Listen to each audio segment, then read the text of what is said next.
The good thing about shooting these shows is that it forces me to make my bed.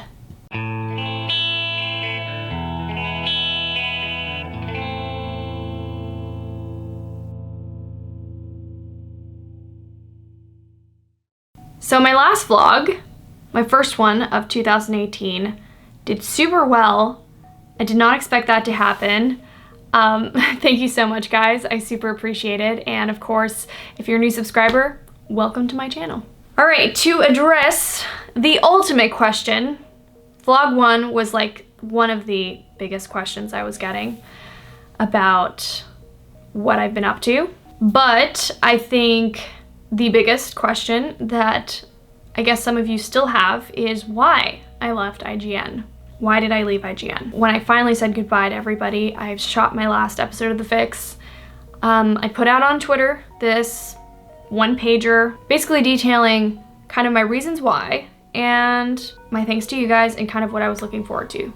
So that went out into the world and you guys all saw it, and I hoped that that would be like good because I explained my reasons, I said how grateful I am, and I did everything that I wanted to do as part of my goodbye. So that went out, and I guess a couple months later, here I am making vlogs. People are still wondering. I figured I would keep it simple, and of course there's a lot of minutia and details and things I could go into, but the bottom line was I was moving to LA. I know myself, I am a creature who thrives on change. I embrace change and I need change in my life to be happy. Everything was kind of pointing towards moving to Los Angeles. I was getting all sorts of opportunities and people reaching out to me about things I only dreamed of. All those opportunities were happening even before I made the decision to leave. So I had to decide, because I couldn't do those things and work at IGN at the same time. That was also one of the dilemmas I had.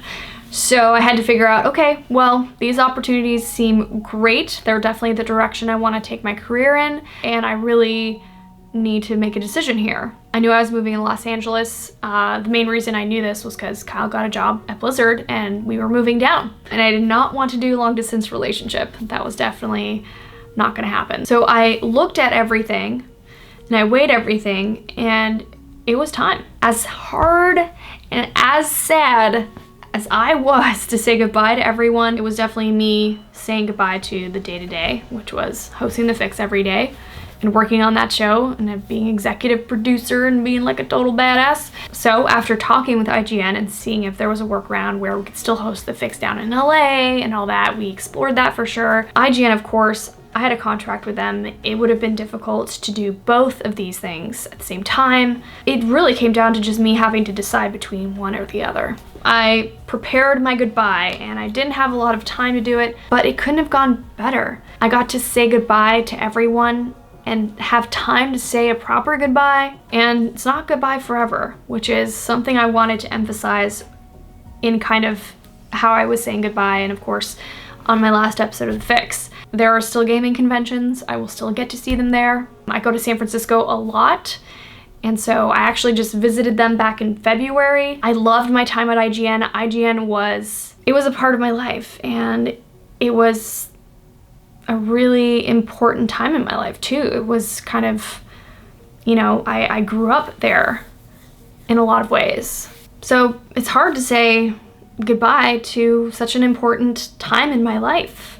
Something I will remember forever, something that was a mark on who I am as a person. Now, when I was saying goodbye, I didn't want to get too emotional, but of course that was not very easy. Just to let you guys in on kind of what I was going for on my actual goodbye, and this is something I have told very few people, I wanted it to be a goodbye like when you see a cowboy in a movie walking off into the distance or riding off into the distance, who says goodbye and says, you know, I'll see you later, kid, or something like that, but it's like a positive thing, and you know that they're riding off into the sunset, but everything's gonna be okay because they're cool with everything and nothing affects them or hurts them and they'll be cool. I kind of wanted it to be a goodbye like that, so everything I prepared for in my goodbye speech was to kind of convey that, and it just turned out to be a total emotional time where I just started thinking back of all the good memories I had at the company, and just had trouble getting through that last part, but you know. Alright guys, so hopefully that satisfies you guys and is exactly what you needed to know. I know a lot of you guys have been asking why I left. Hopefully this answers that. Now of course, I have to do many vlogs following this one, so if you guys have any ideas or things you'd like to know more about, let me know. I'm gonna continue to ideate some cool things for these vlogs, and I want to kind of take them outside of this room, even though I think the setup's pretty cool. What I'm gonna be posting also this week are some gameplay videos from my Twitch channel. If you guys don't know, I have a Twitch channel and I stream twice a week, Tuesdays and Thursdays. Yeah, I think we're good. All right, bye guys.